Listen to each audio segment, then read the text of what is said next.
Hello everybody, welcome to another episode of this podcast. This is the Daniel Teaches Experience. Folks, thank you so much for sticking by me through all these episodes. I don't even know what episode we're on. I think 80 or we're really close to 80, which is insane. Because if you think about it, every episode is about half an hour to an hour long. I've talked about so many different complex topics. I've had so many guests on from around the world. It's truly been a pleasure to do this. Thank you again for listening. Thank you for your support. For the people who have no clue who I am, my name is Daniel Teaches. I am a psychology student. I'm a podcaster, content creator, and these podcast episodes can be anything related to psychology. That can be relationships, trauma, children, addictions, depression, suicidality. So everywhere, really touching everything across the board. Not to mention stuff about philosophy, meaning of life, things that I read, things that I find interesting in lecture that I think you might find interesting. Folks, without further ado, the topic of today is going to be about escapism. One thing that has been in the news for many, many years, and it's been under attack, and I've never known how to feel about it, was technology, and specifically video games, right? So one of the common lines that you'd hear a lot many years ago, and this is going to be very beneficial to parents listening, but this is also going to be very beneficial to young people listening. One of the narratives in relation to video games was this: video games will rot your brain. They're good for nothing. They're terrible for you, right? When I was a kid, we would go outside and we'd play. Now you're sitting on your bum watching the TV all day, right? Folks, this is a distinction that I think is extremely important that we make. Let's say you have an individual who is playing video games all day, right? 8 hours a day, 10 hours a day, 12 hours a day, whatever. At first glance, it is very easy to go, that kid has got a problem, and that problem is video games. Here's why I'd say not necessarily. In my opinion, sometimes in life, when people want to break from reality, which means a break from whatever they are doing, be it homework, their job, their relationship, they will go do something else which will get their mind off of it. This could be watching movies, this could be playing video games, this could be just texting people, this could be drawing, whatever your thing is. What I would tell you is this.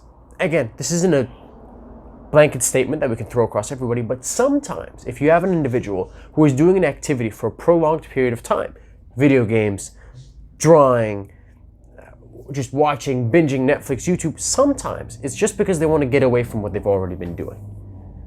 And sometimes they want to get away from a problem, a certain problem that they don't have a solution for. A brilliant example that one of my professors gave in class once was, let's say you have someone who gets absolutely wasted every day. Is it a problem that they're drinking all the time? Is that the problem?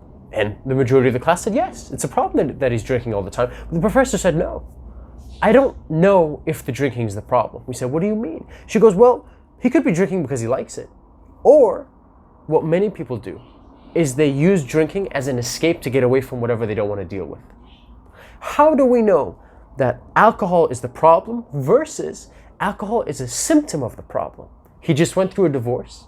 He lost custody of his kid. And the emotions are so overwhelming that he turns to alcohol. Thus, the alcohol is not the problem. The alcohol is a symptom of the problem. And what happens is, folks, if we take away the alcohol, what happens? We're taking away the only thing that takes away his pain.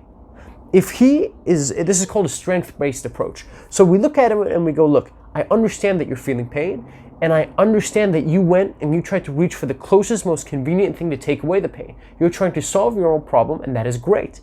The problem is, if you go in there and you just go, I want you to stop drinking, period. Well, listen, people don't do things because they think they're bad.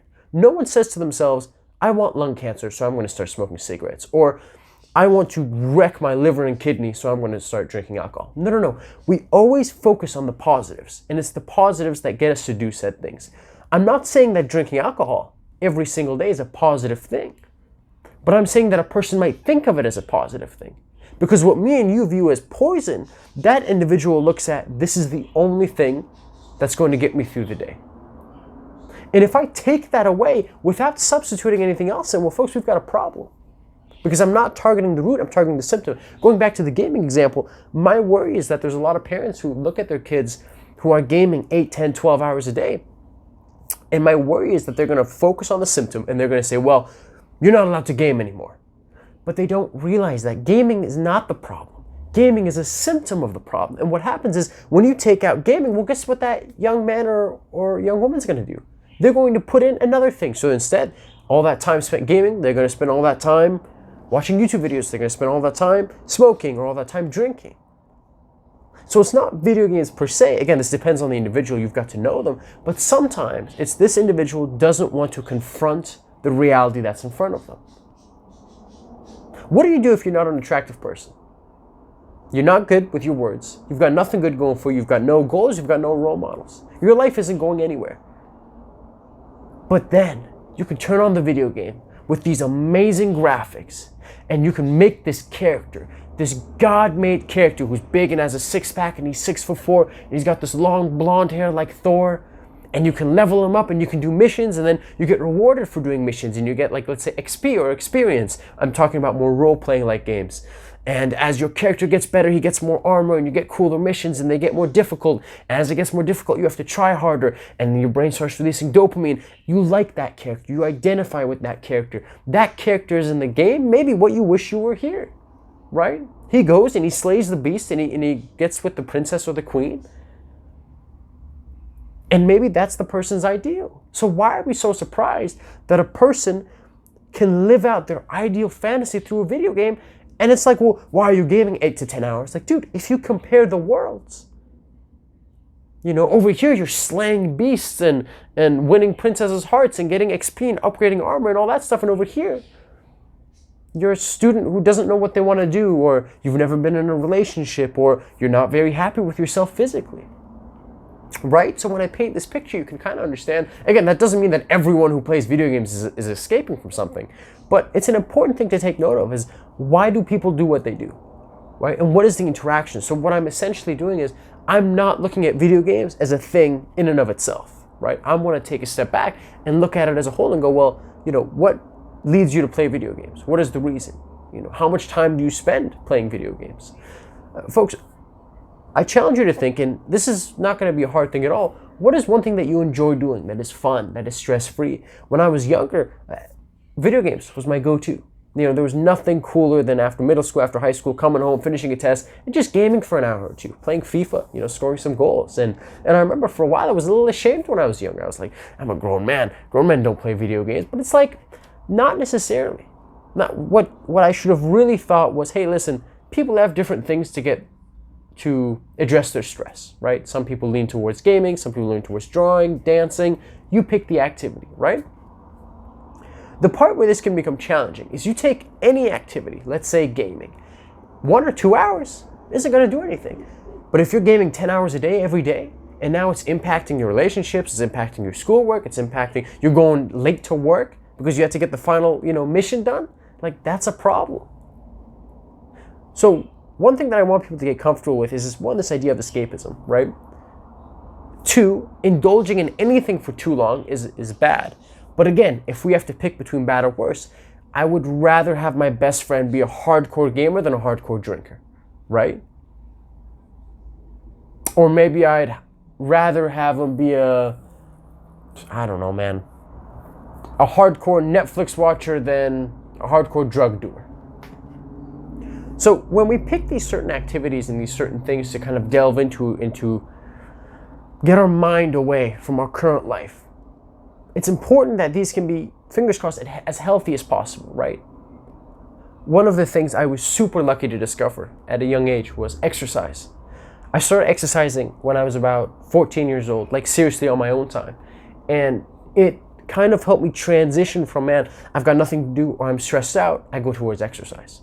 One of the reasons that it's so easy to go towards weed or alcohol if you're stressed out is because essentially what weed and alcohol are, in the class of drugs, they're both known as depressants, meaning they slow down brain functioning, meaning they slow down your central nervous system. It gets you away from this fight or flight mode, and it relaxes you, it calms you down, it makes you think slower, right? And when that happens, it's really hard to overthink, it's really hard to get worried. In one sense, it's great for people who are very socially anxious, but in another sense, it's dangerous because if you're too hammered or if you're too stoned, your brain will underestimate certain dangers, right? That's why you're more likely to do risky or dangerous things when you are high or when you are an alcoholic, because that voice that says, be careful, don't drive when you're drunk, don't walk by that ledge, you know, don't push that person, that voice is a lot quieter because there is no worry, because everything is calm in the world, right? So one thing that I am, again, super, super lucky and happy with is that my outlet in terms of stress right now, my number one outlet is exercise. Whenever I feel stressed or I want to get my mind off of work, my mind off of school and studies, I immediately go towards working out. I go towards going out for a run, doing push-ups and sit-ups at home. I used to go swimming a lot. So one thing, folks, that I would really, really plead you to do is, if you could have that escapism thing be something that is not harmful, or that at least the scale of harm is a lot lower, right? Again, you gaming every day for 2 hours is not the same as you taking 3 shots of tequila every day. So if you are lucky like me, where you can find something that gets your mind off of whatever your current situation is, and it's not related to drinking or drug use, I think you're much better off. I think you are much better off. But again, video games is this thing that I really want to talk about, in the sense of it's got its pros and it's got its cons, right? In one sense, you learn a lot of things by playing video games. First off, we live in a world now where you can connect to people from anywhere around the world. The fact that I can sit there and play FIFA, which is a football game, by football I mean soccer, and I can play with someone anywhere in the States or anywhere in Europe is remarkable. It's insane. All of a sudden, those kids who are quote-unquote loners in school, who don't have any friends, they go home, they get onto Twitch or they get onto Xbox Live, and now they've got 5, 6, 7 friends, and maybe they talk in their headset. Man, that's not too different from talking to someone face-to-face. Mind you, it is still different. I still prefer face-to-face.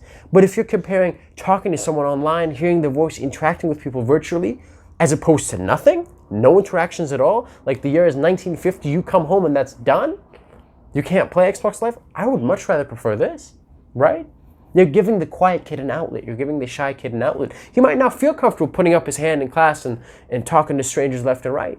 But maybe if he starts playing games online, if he starts talking to people in the same peer groups and playing games and finding camaraderie and sharing similarities in terms of the game objectives, maybe that can break his ice, right? And then maybe through those video games, he becomes more comfortable at speaking to other people and speaking to other people in real life. And then it gets to the whole thing of, well, how soon should you let your kids play video games? And of course, games also have ratings. You got to determine the time. In moderation, personally speaking, I don't think there's anything wrong with video games. As long as you don't have your 5-year-old kid playing like a 18-rated, video game, because they might see things that might not be appropriate.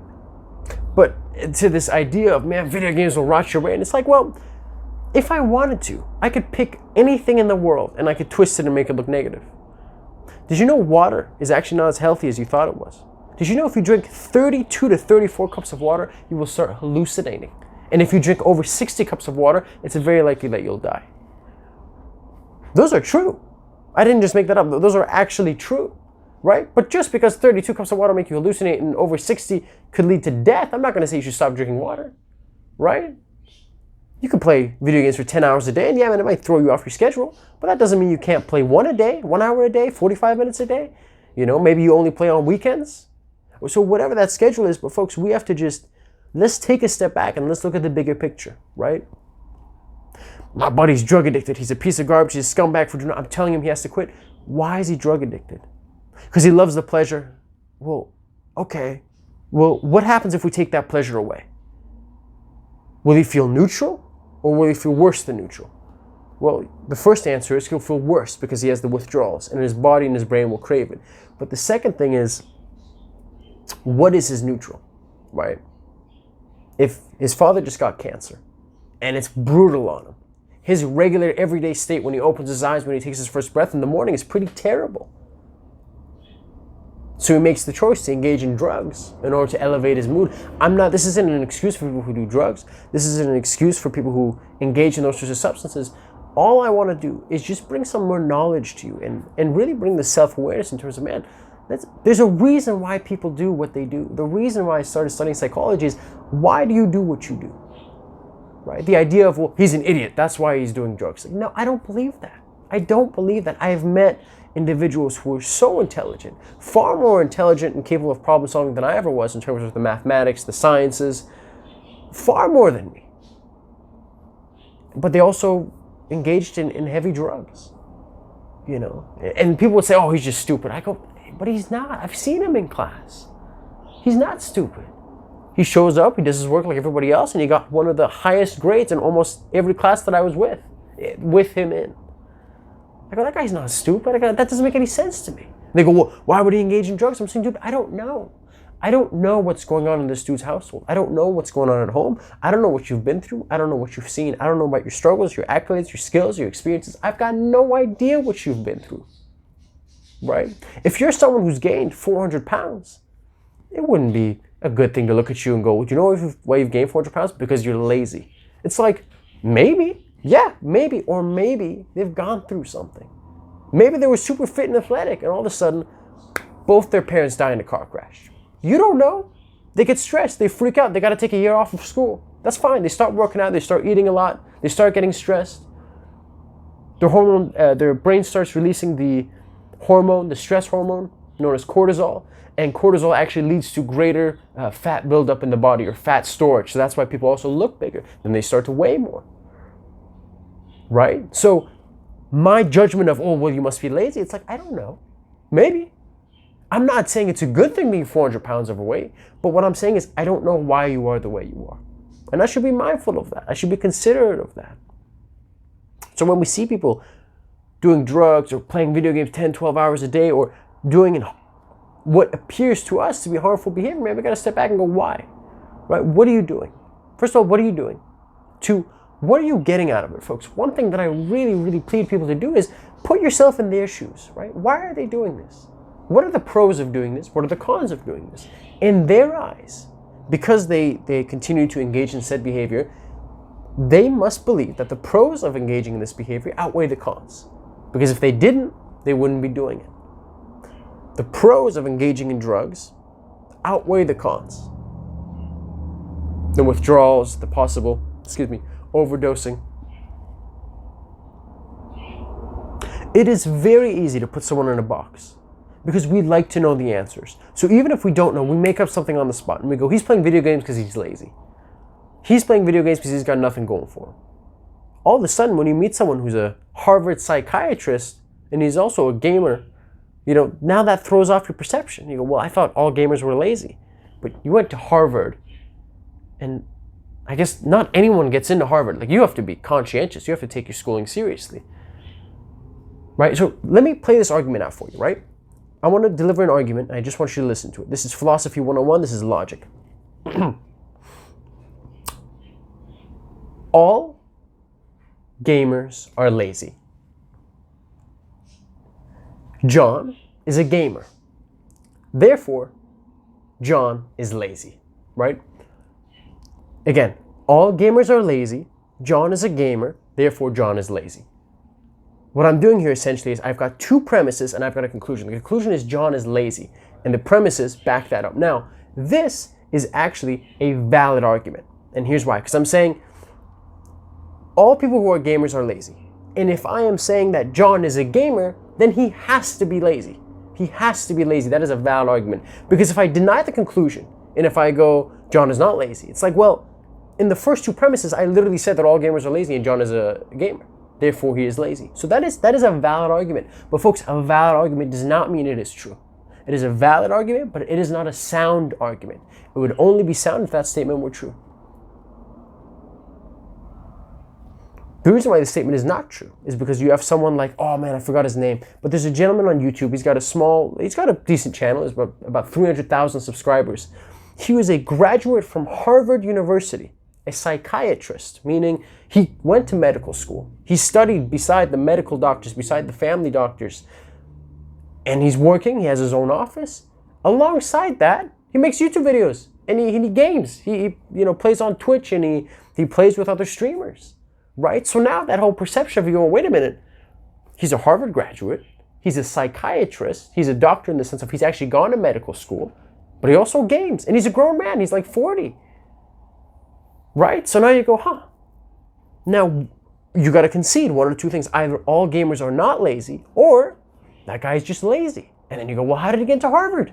Does Harvard allow lazy people to go in? No, it's not so much about the answer, folks, but do you see this line of questioning, right? Do you see how it is based on logic? It is based on reason. I'm not getting emotional. I'm not saying something just to provide you with an answer because this is an episode, so I have to know all the answers. But I got no idea what I'm talking about.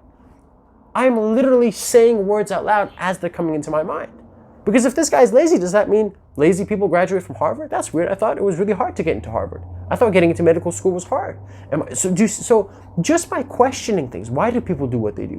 Why do I think this way? Questioning yourself, questioning your assumptions, questioning the activities, looking at it from someone else's perspectives, evaluating the pros and cons of a situation, folks, it's really good for you. I mean it. In family dynamics, in occupational dynamics, it is extremely valuable. So I would highly, highly recommend, whatever situation you're in, always think about, why is this person doing what they're doing? What are they trying to get away from? If there is anything that they're trying to get away from. Why do they believe that the positives outweigh the negatives? Why do I believe that the negatives outweigh the positives? Right? Is it something subjective where the pros and cons are both equal and just due to experience you pick one over the other? Or is it objective where it's measurable? You can look at it and you can look, no man, you have a chance of overdosing while doing this. There's a reason why I don't even do drugs at all. Because not doing drugs at all, there's no chance of overdosing, right? So these are really important to consider. Folks, I'm going to call it there. Thank you so much for listening to this episode. I really, really appreciated it.